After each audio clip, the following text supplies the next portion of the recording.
Hi hello అందరికీ నమస్తే. నేను మీ Jyothi Vemula. Welcome back to my channel Vemula వారి వంటిల్లు. అందరూ ఎలా ఉన్నారు ఫ్రెండ్స్? బాగున్నారా? నేనైతే చాలా బాగున్నానండి. మీరు కూడా చాలా బాగుండాలని భగవంతుని మనస్ఫూర్తిగా అయితే కోరుకుంటున్నాను ఫ్రెండ్స్. ఇంకా ఈరోజు మన వీడియో వచ్చేసి క్యాటరింగ్ స్టైల్లో నేనైతే దోసకాయ చట్నీ అయితే చేశానండి.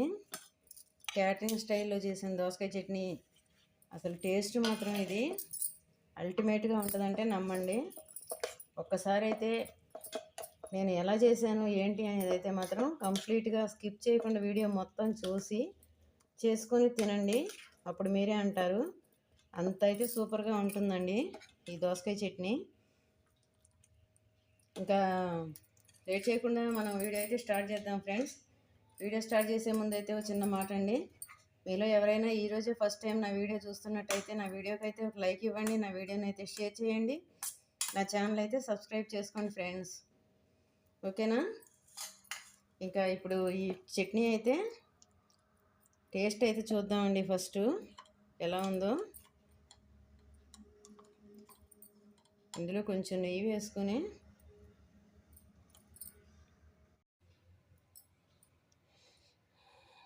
ఓకే ఫ్రెండ్స్, ఇంకా మనం వీడియో అయితే స్టార్ట్ చేసేద్దామండి. ఇప్పుడు నేను చెప్పాను కదా, క్యాటరింగ్ స్టైల్లో అచ్చం క్యాటరింగ్ స్టైల్లో టేస్ట్ వచ్చేలాగా అయితే మాత్రం ఈ దోసకాయ చట్నీ ఉంటుందండి. మామూలుగా అయితే ఉండదు. కరెక్ట్గా నేను చెప్పినట్టు చేస్తే అసలు ఇంకో ముద్ద ఎక్కువే తింటారండి ఎవరైనా సరే. అంత బాగుంటుంది, చాలా అంటే చాలా బాగుంటుంది. అచ్చం ఫంక్షన్లలో, పెళ్ళిళ్ళలో, క్యాటరింగ్లో చేసేది అయితే మాత్రం ఇట్లానే చేస్తారండి. ఇంక ఇప్పుడు ఆ టైప్లో అయితే మాత్రం మనం చట్నీ అయితే స్టార్ట్ చేసేద్దాం. దీనికోసం నేను ఒక పావు కేజీ దోసకాయ తీసుకొని ముక్కలు అయితే చాలా అంటే చాలా సన్నగా కట్ చేసుకోవాలి ఫ్రెండ్స్. ముక్క మాత్రం లావుగా ఉండకూడదు. సన్నగా ముక్క కట్ చేసుకొని ఒక 50 గ్రాములు పచ్చిమిర్చి తీసుకున్నానండి. ఇందులోకి కంపల్సరీగా వేయాల్సింది ఇదనమాట. ఇవన్నీ వేసుకుంటేనే మనకు ఆ టేస్ట్ అయితే ఖచ్చితంగా అయితే వస్తుంది. ఒక 2 స్పూన్లు పచ్చిశనగపప్పు, 2 స్పూన్లు మినపగుళ్ళు, ఒక స్పూను ధనియాలు, ఒక 2 స్పూన్లు చింతపండు గుజ్జు, ఇవి ఒక స్పూను తెల్ల నువ్వులు, 2 టేబుల్ స్పూన్లు తెల్ల నువ్వులు, 1 స్పూను జీలకర్ర, ఇవి ఒక అరకప్పు పల్లీలండి. ఇప్పుడు వీటన్నిటిని కూడా చక్కగా 1 బై 1 మనం అన్నీ ఫ్రై చేసుకొని చట్నీ అయితే చేసేసుకుందాం. చేసుకోవడం మాత్రం చాలా సింపుల్ ప్రాసెస్ అండి. టేస్ట్ మాత్రం దానికైతే డబల్ ఉంటుంది. చాలా అంటే చాలా బాగుంటుంది. ఒక్కసారి అయితే మాత్రం అందరూ ట్రై చేయండి ఫ్రెండ్స్. ఇంకా మనం వీడియో అయితే స్టార్ట్ చేసేద్దాము. స్టవ్ వెలిగించుకొని కడాయి పెట్టుకొని ఇప్పుడు మనం ఫస్ట్ ఇవన్నీ వేపుకుందాము.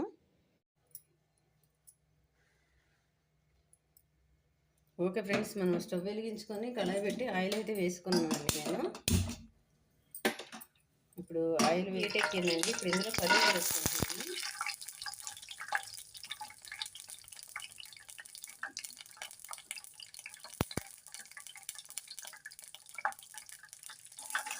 పచ్చిశనగపప్పు, మినప్పప్పు, ధనియాలు, నువ్వులు లాస్ట్లో దించేటప్పుడు వేసుకున్నాం ఫ్రెండ్స్. ఇప్పుడే వేసుకుంటే నువ్వులు అయితే మాడిపోతాయండి. అందుకని నువ్వులు అయితే లాస్ట్లో వేసుకున్నాము. ఎక్సలెంట్గా అయితే ఉంటుంది ఫ్రెండ్స్. ఒకసారి అయితే అందరూ ట్రై చేయండి, తర్వాత మీరే అంటారు. ఇప్పుడు మనం పచ్చిమిర్చి వేసుకుందామండి. నేను 50 గ్రాముల పచ్చిమిర్చి ఇట్లా 2 ముక్కలుగా కట్ చేసుకున్నాను. చిన్న నీళ్ళు పడతాయని ఆయిల్లో వేసేటప్పుడు.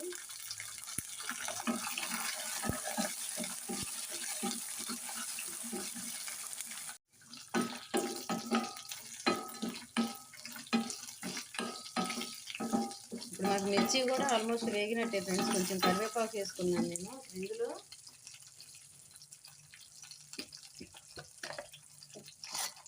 చట్నీకి సరిపడా గల్లుప్పండి 1 స్పూను,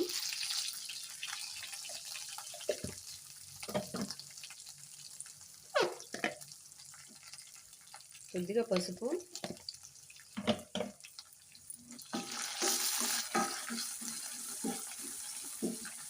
ఇప్పుడు మనకి ఇవన్నీ వేగినాయి అనుకున్నప్పుడు లాస్ట్లో తెల్ల నువ్వులు, జీలకర్ర అండి.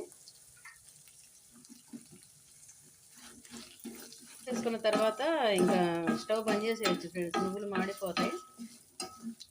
స్టవ్ వేడికి మనకు గిన్నె వేడికే నువ్వులు వేగుతాయండి.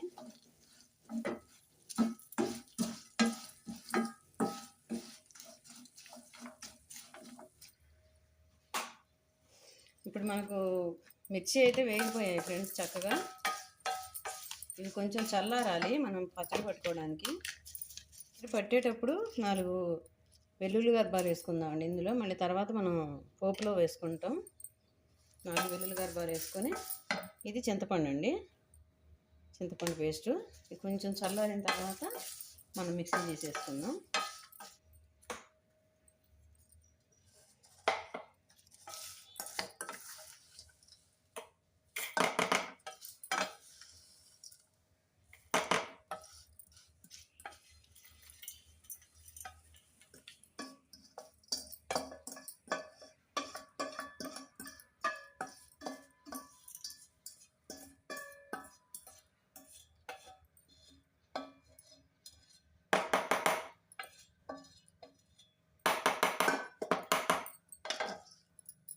ఇప్పుడు ఈ చింతపండు గుజ్జు కూడా ఇందులో వేసేసుకుందాం అండి. ఇప్పుడు దీన్ని మిక్సీ పట్టుకుందాం.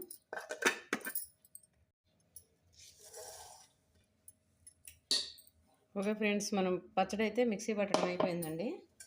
ఇప్పుడు ఈ దోసకాయ ముక్కలు గిన్నెలో వేసుకొని, ఈ మనం పట్టుకున్న పేస్ట్ ఏదైతే ఉందో దీన్ని వీటిలో కలుపుకోవాలండి. దోసకాయ ముక్కలు మాత్రం మిక్సీలో వేయాల్సిన అవసరమే లేదు అసలు.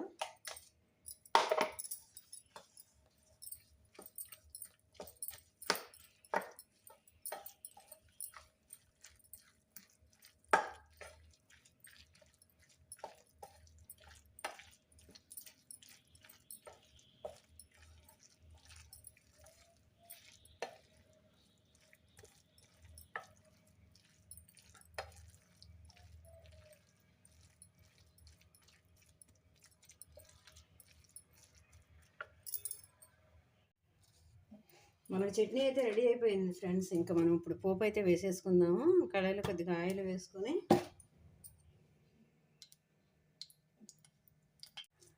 రెండు వెల్లుల్లిపాయ గర్భాలు,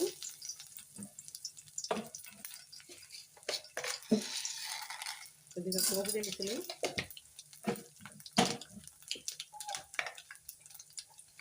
కొంచెం జీలకర్ర,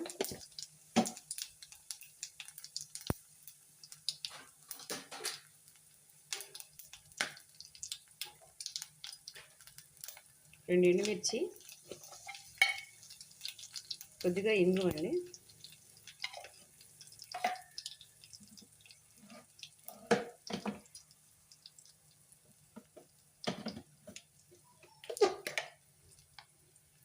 కొద్దిగా మెంతిపిండి.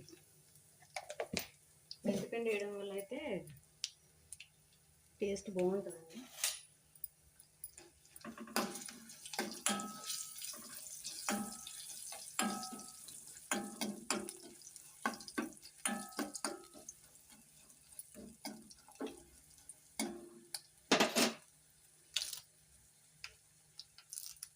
స్టవ్ బంద్ చేసి 2 రెమ్మలు కరివేపాకు.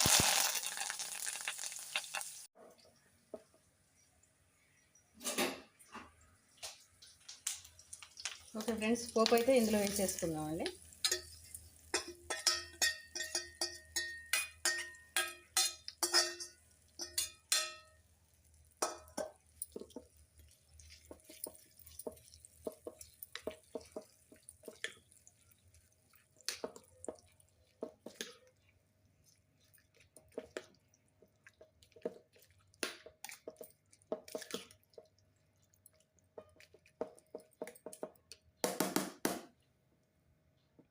ఇప్పుడు కొంచెం ఉప్పు అయితే చూసుకుందాం ఫ్రెండ్స్.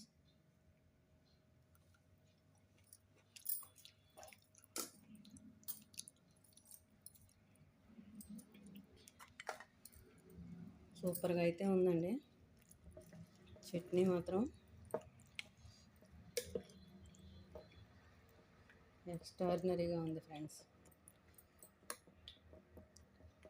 ఓకే ఫ్రెండ్స్, ఇది ఈరోజు వీడియో. నా వీడియో అయితే మీకు నచ్చిందని అనుకుంటున్నానండి. నా వీడియో నచ్చితే నా వీడియోకి అయితే ఒక లైక్ ఇవ్వండి. నా వీడియోని షేర్ చేయండి. నా ఛానల్ అయితే సబ్స్క్రైబ్ చేసుకోండి ఫ్రెండ్స్. మరో మంచి వీడియోతో మళ్ళీ మీ ముందుకు వస్తాను. మీ జ్యోతి వేముల.